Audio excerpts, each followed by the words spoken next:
सन 23 का ही मैं ले रही हूँ। ठीक है, नाप लेने के उपकरण। हमें सिलाई करने से पहले विभिन्न उपकरणों की आवश्यकता होती है। ठीक है, मानक मापक फीता होता है। सिलाई मशीन शुरू करने से पहले सामान्य बोलचाल की भाषा में इंच टेप कहा जाता है। लचीले मुलायम प्रकृति का होता है। शारीरिक बनावट के अनुसार मुड़ की क्षमता रखता है। इसमें 1 इंच से 60 इंच तक की, दूसरी तरफ से 1 से 65 तक का निशान लगाता है। फीतों के दोनों किनारे पर पीतल की एक पत्ती लगी रहती है। फीते के प्रत्येक 1 इंच 8 भागों में विभक्त किया जाता है। इस सूचक अंकों के मध्य से एक बड़ी रेखा होती है। ये देखिए, ये आपको ऐसा फीता आपको नज़र आएगा। ठीक है, तथा इंच का द्योतक होता है। प्रत्येक 1 सेंटीमीटर में भागों में बांटा गया है। ऐसे सूचक अंकों में मध्य में एक बड़ी रेखा होती है जो कि आधा सेंटीमीटर का माप दर्शाती है। ठीक है, ये बड़ी रेखा है। Pencil, rubber, notebook. नाप लेने के लिए इसके लिए एक नोटबुक, पेंसिल की आवश्यकता होती है।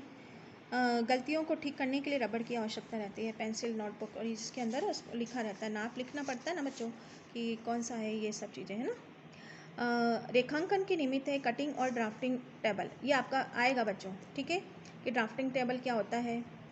रेखाओं की कटिंग टेबल बनावट विशेष प्रकार की होती है। इसकी सतह चिकनी बिना जोड़ की होनी चाहिए। एक क्या होता है,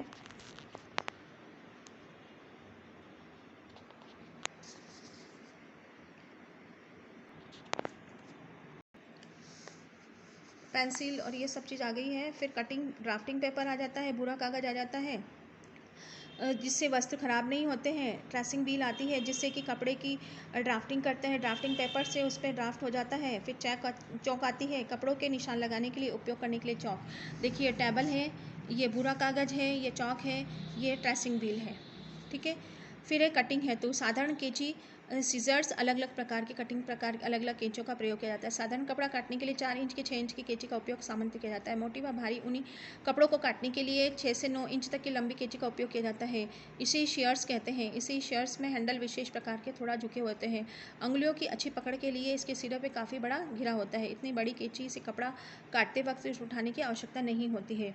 छोटी कैंची, हाथ की मशीन की सिलाई करते समय छोटी कैंची की आवश्यकता होती है। इसे धागा काटा जाता है और कपड़े की हल्की फुल्की काट छाट भी की जाती है। जिससे के अलावा तुरपन करते समय, कढ़ाई करते समय, कांच बटन टांगते समय छोटी कैंची की आवश्यकता होती है। पिकिंग कैंची एक प्रकार की कैंची होती है। वस्त्र के किनारों को परिसज्जा डालने के लिए इसे किनारों पर नातेदार आरी के समान होते हैं। कपड़ों को खुले किनारों को फिनिशिंग पिकिंग शेयर्स से काटने के किनारे की लॉकिंग या इंटरलॉक नहीं करनी पड़ती है। किनारों से धागे नहीं निकलते हैं।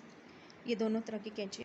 सिलाई से निर्मित सिलाई की मशीनें। वस्त्र को सिलने के लिए सिलाई मशीन की आवश्यकता होती है। आजकल बाजार में हाथ से चलने वाले, पैर से चलने वाली, बिजली से चलने वाली मशीनों के अलावा अतिरिक्त विशेष कार्य के लिए विशेष मशीनें उपलब्ध है, जैसे कि कांच टांगना, बटन टांगना, रफू कढ़ाई करना। सिलाई के लिए कपड़ों की बनावट के अनुसार सिलाई के चुनाव करना चाहिए। हाथ से तुरपन सिलाई करने के लिए अलग अलग तुरपन सुइयाँ होती है, हल्के और पतली सुइयों से बारीक मोटे कपड़े सुई का उपयोग करना चाहिए। सुई ऐसी ही अनेक नोक, तेज धार, जंग लग भी नहीं होना चाहिए। धागे हैं, सिलाई करते समय विभिन्न प्रकार के धागों की आवश्यकता होती है। धागों को रंग, कपड़े के रंग से अनुसार ही कच्ची पक्की सिलाई कढ़ाई करने के लिए अलग अलग धागों का प्रयोग किया जाता है। धागे मजबूत होना चाहिए, धागों का रंग भी नहीं निकलना चाहिए जिससे वस्त्र खराब ना हो। अंगुष्ठा होता है कि हाथ से सिलाई करते समय उंगली में बार बार सुई चुभती है। बार बार चुभने से उसकी त्वचा खुरदरी युक्त हो जाती है, जिससे बचने के लिए अंगूठे में अंगुष्ठान पहना जाता है। प्लास्टिक, धातु, चमड़ी, रबड़ का बना हो सकता है। उंगली के आकार में अंगुष्ठाना पहनना चाहिए। फिर है सुई कुशल।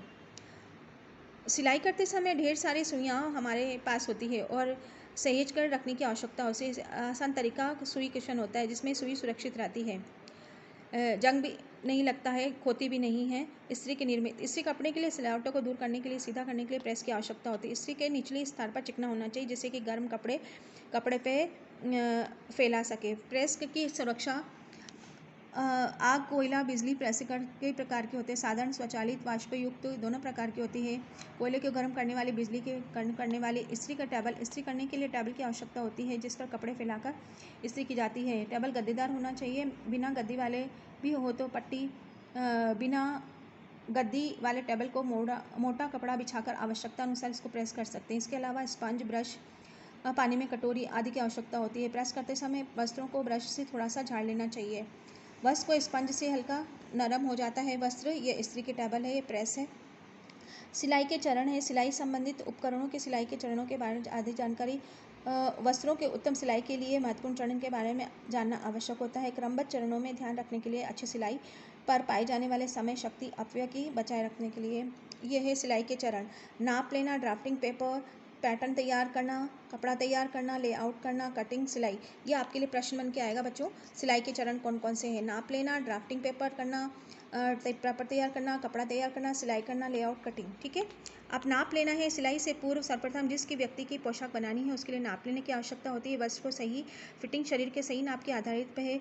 कई सिलाई तो पहले से व्यक्ति शरीर के नाप की सावधानीपूर्वक सतही विधि के लिए करना चाहिए। वस्त्रों की फिटिंग अधिकांशतः पहले वाले इच्छा पर निर्भर करता है कि वह तंग फिटिंग वाला है, ढीली है। प्रत्येक व्यक्ति के शारीरिक संरचना का अंतर होता है, अतः व्यक्ति विशेष के नाप लेना आवश्यक होता है। किसी भी व्यक्ति को पोशाक बनाते हेतु नाप लेते समय विभिन्न बिंदुओं पर ध्यान रखने की आवश्यकता है। नाप लेते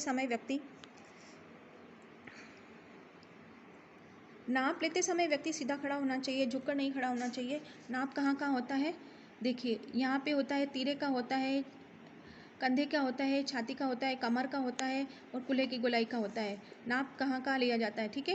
अब साइड से हमें कितना लेना पड़ता है? कमर का ये लेना पड़ता है। अब देखिए, बीच की तरफ से भी लेना पड़ता है। हाथ में बाजुओं को यहाँ लेता है, यहाँ से लेते हैं, ठीक है। शरीर के आड़े या सीधे माप को व्यक्ति की नॉर्मल स्थिति को खड़े रहना चाहिए, न ज़्यादा तन कर, न ज़्यादा झुक कर, न सांस रोक कर, न ज़्यादा शरीर को ढीला छोड़कर।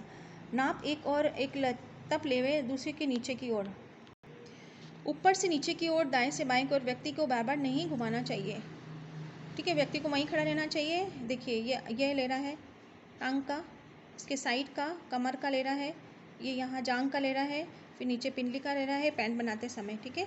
घुटने का ले रहा है और फिर नीचे मोरी का ले रहा है। कमर के नीचे लंबवत गोलाई का नाप लेने से मुलायम इंच टेप का प्रयोग करें। ध्यान रहे कि इंच टेप उलट न जाए, उसके नाप में फ़र्क आ सकता है।